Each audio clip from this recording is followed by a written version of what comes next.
Xbox Game Pass 2024. We're diving in and reviewing the service as of this year. Be sure to like the video. Subscribing is great as well. So let's dive in and talk about the different tiers, the games, the options, the way that you interact and use Game Pass on your console, on your PC, or in the cloud, and maybe even beyond. Ooh. So yeah, we got a lot of games, we got a lot of options. And we got a lot of different ways to play.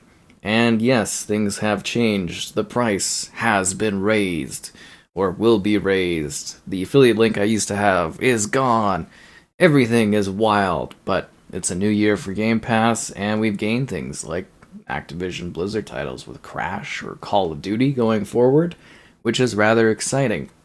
The might of Bethesda, the growing Xbox first party that hopefully someday will actually release games. It's been a decade, still nothing, but someday. Let's dive in and talk about what we have available. So we've got Game Pass Ultimate, and we've got Game Pass Core. So those are your two options. So Game Pass Ultimate is really your general option, and we're showing it in Canadian because I didn't want to switch to the US and do a whole switch thing because I didn't think it mattered, because pricing will change, your region will change, your deals will change. Just doesn't matter because it's different for every place. Anyways, you've got Game Pass Ultimate and you got Game Pass Core. If you're on PC, you have PC Game Pass, which has some of the perks of Ultimate, and it's better than Game Pass Core, and it's kind of like the legacy Game Pass console Game Pass that no longer exists because they've simplified, but also not simplified, but given us more options, but taken away options. So, yeah. Nowadays, if you're joining fresh, you can have Game Pass Ultimate or Game Pass Core. So, Game Pass Core basically replaces Xbox Live Gold. You need this to play your multiplayer, so it's kind of like your basic, this is my option for just playing on Xbox, doing stuff online. You gotta think of it as a replacement for Live, which I don't know, but basically they did this in order to inflate their Game Pass numbers to look like their subscription was growing more than it was, which was a smart tactic. So really what you should get is Ultimate. It's quite a price difference, but the extra features, the day one on Game Pass is now for Game Pass Ultimate. You get the EA Play membership, you get the cloud gaming, you get perks, you get extra details, you get deals on games. We'll talk about that all more in depth in a sec here. But Game Pass Ultimate kind of has everything. So let's talk more about Game Pass Core, though, because that is your basic sort of option. So this is mostly, as I said, just for playing online multiplayer. It replaces your Xbox Live Gold for us older gamers, and it gives you a selection of rotating Game Pass games to enjoy. So these will come and go. No, you do not get to keep them if they were on the service. They are literally something you get to play while they're available in Game Pass, so when they're gone, they're gone. It's kind of like testing them out, seeing if you like them, kind of like a rental sort of service, as to say. And this sort of thing is completely different from what you get with Game Pass Ultimate, but it's basically a tease and kind of a push to be like, hey, splurge a little bit and get Game Pass Ultimate. So this is kind of your basic thing.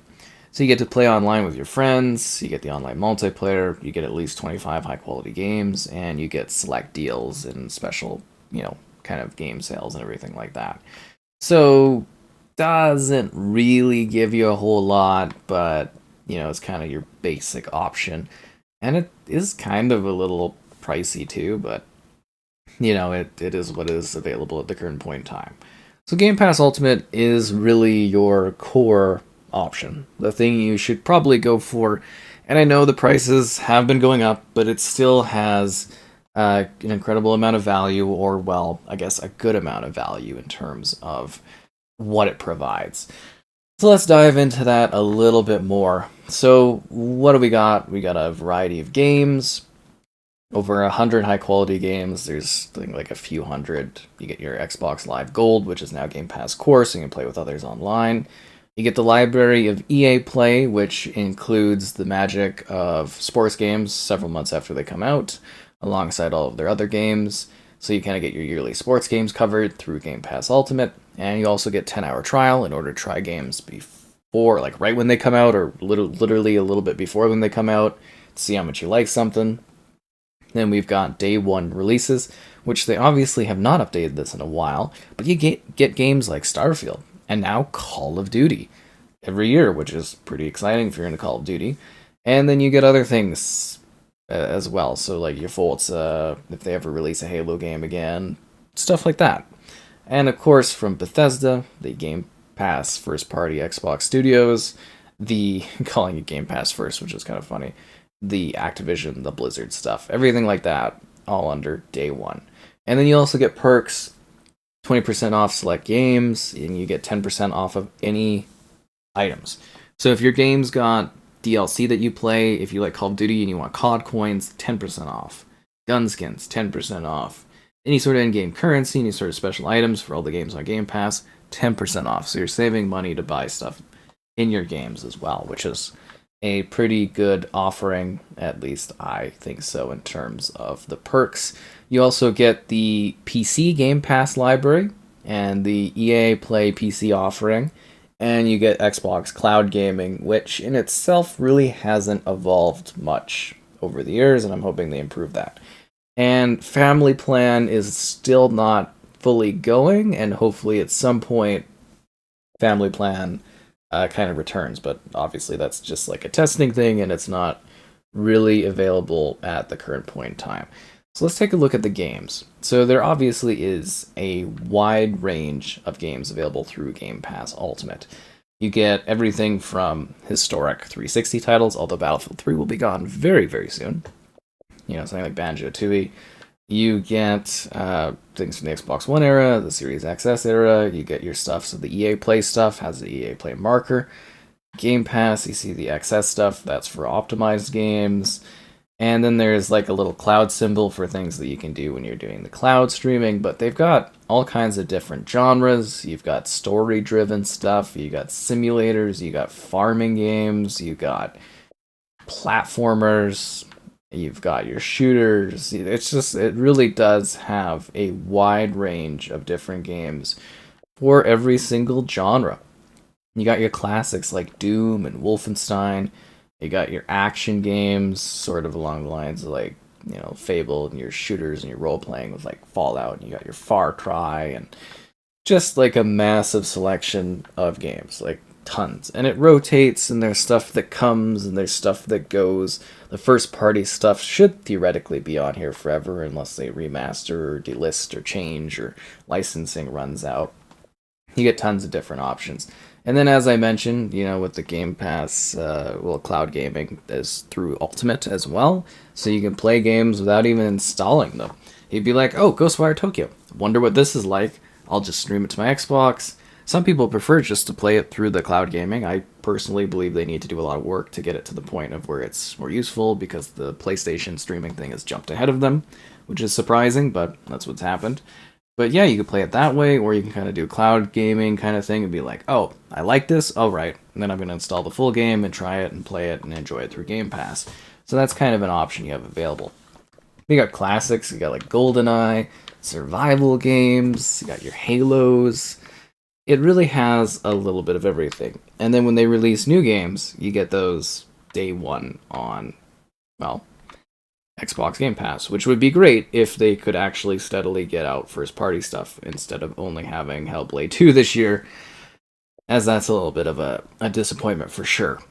So, like, theoretically, if they ever get to a point where they actually deliver on first-party stuff ever, as they haven't for 10 years, over 10 years, you'd actually get some pretty good value. So I kind of look at it from a math perspective. How much does it cost for a year of Game Pass versus how many big games do I get day one? So it kind of pays for itself from the perspective of, like, instead of buying, say, 3, 4 now, I think, big games, you just play them through Game Pass, you save that money. Classics like Redfall. But no, and then anything else on top of that is sort of bonuses or extras or better perks that you just get to enjoy. So, yeah, kind of the idea of, like, basically, like, Hellblade plus, let's say you get 4 Hellblades at full price, and that is kind of your value, is kind of saving that money. Or, you know, in the future, going forward, if you buy Call of Duty every year and you buy a few other games, but you primarily just play COD, Getting it through Game Pass covers everything for you. You don't have to buy COD every year, since it's kind of something you throw away a little bit. Plus, you get the legacy CODs, hopefully someday. I don't know what they're doing with that or what's taking them so long there. But that is kind of an option, is you can alternatively use this as a way to access and play games that you maybe buy yearly, don't care too much about ownership over. And I think that's really great. So it's perfect, I think, Game Pass for people that don't have, or if you're new to Xbox or you don't have a lot of games, it bumps up your library with a ton of like shooters and multiplayer games and single player games. You get like a lot of stuff here to enjoy. So it bumps up your library greatly. If you're someone that owns all these games, I don't know if you're getting as much value anymore, but it can be a nice extension, filling in the blanks, giving you access to stuff early, letting you try games before you buy them, sort of like a rental service type thing, being like, okay, do I think this is good? Is this worth purchasing? And then you get a little bit of a deal on it because you own Game Pass. But I really do think, having kind of moved through the library here, there is a massive, great selection of games that is present on the service. They do need to work on getting those first party games out the door. I don't know if that'll ever happen because we keep waiting for it. But if you get to a point where you're actually getting like a few big AAA games from Xbox in a year, this subscription service would be so more than worth it, because you'd be getting those big titles day one, enjoying them, and then also getting like a plethora of side game content to sort of just enjoy and play, plus legacy stuff, the odd little indie game that's a big hit that you go, oh, this is really cool. Yeah, like there's a lot to really like here. There's a lot of stuff to play and a lot of stuff to enjoy. And again, if something leaves the service, that doesn't mean you get to keep it and own it. I don't know why that question comes up all the time.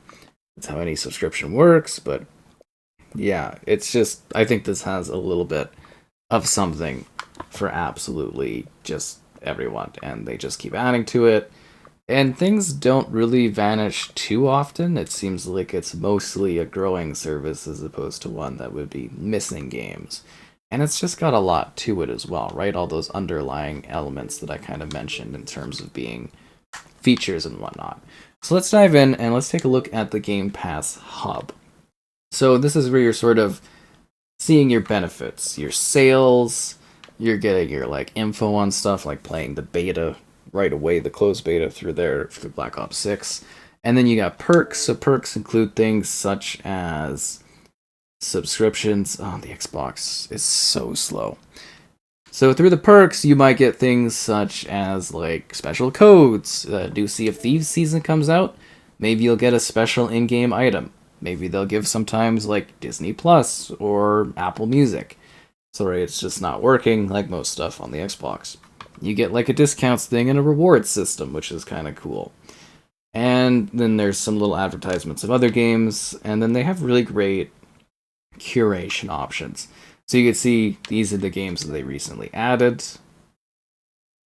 No, you can't. Haha. Xbox runs so well. Servers, they're great.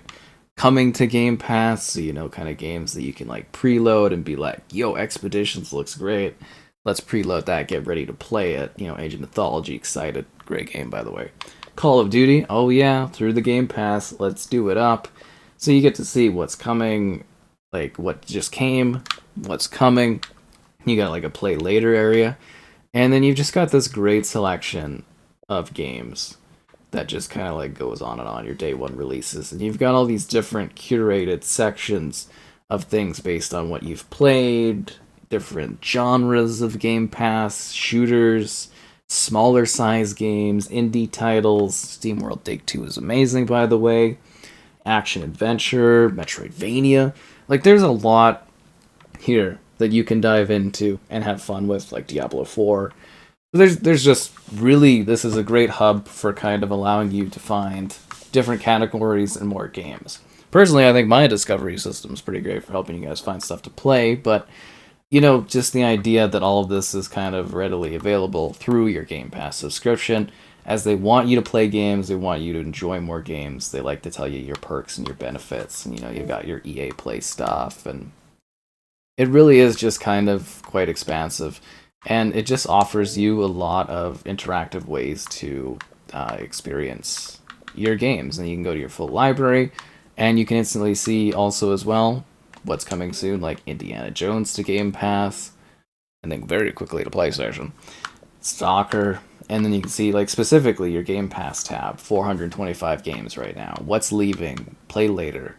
Most popular, discover new. Then you got your EA Play. If you got your legacy games with gold from Xbox Live Gold, those will be right here. And yeah, it's just kind of like all present. So I would say, oh, we got some other subscriptions too. That's funny. Like Game Pass really has evolved a lot. Yes, the prices have raised. I still think it's pretty good value at the current point in time, but I definitely see where it is sort of a thawing value because of the price increases and because they still can't deliver on their first party. But still the best offering I think, in subscriptions for gaming, and I think it's pretty good. Hopefully you found this video helpful. Liking the video is great.